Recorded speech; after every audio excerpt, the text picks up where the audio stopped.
The Dragon Break Reexamined by Faldrune.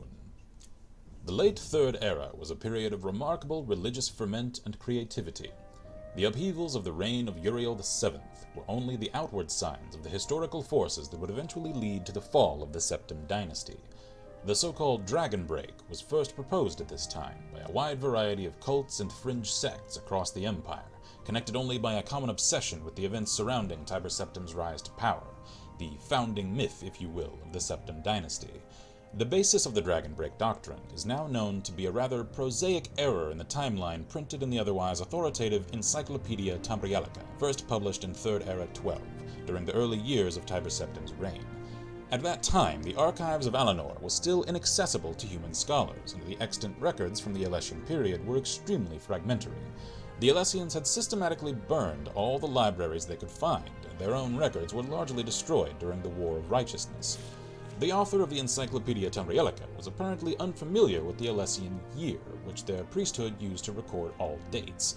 We now know this refers to the length of the long vision trances undertaken by the High Priestess, which might last anywhere from a few weeks to several months.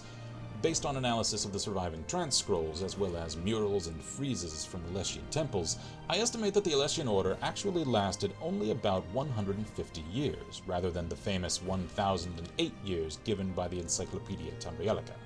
The mystery of the millennial-plus rule of the Alessians was accepted but unexplained until the spread of the Lorcan cults in the late Third Era, when the doctrine of the Dragon Break took hold. Because this dating and explanation was so widely held at the time, and then repeated by historians down through today, it has come to have the force of tradition. Recall, however, that the Third Era historians were already separated from the Alessians by a gulf of more than 2,000 years, and history was still in its infancy, relying on the few archives from those early days. Today, modern archaeology and paleonumerology have confirmed what my own research in Alessian dating first suggested, that the Dragon Break was invented in the late Third Era, based on a scholarly error, fueled by obsession with eschatology and Numidianism, and perpetuated by scholarly inertia.